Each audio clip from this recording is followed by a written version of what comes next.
Guys, so ang favorite color ko is lavender talaga. So ito yung damit ko ngayon.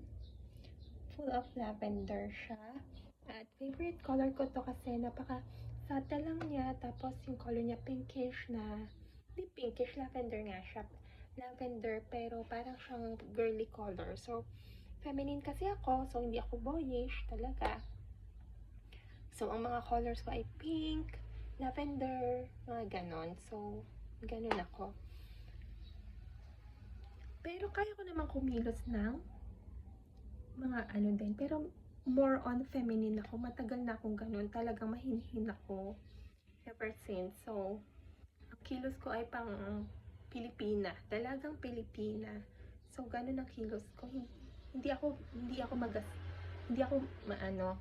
Ganun talaga ako. So, ang i-share ko ngayon is about this outfit.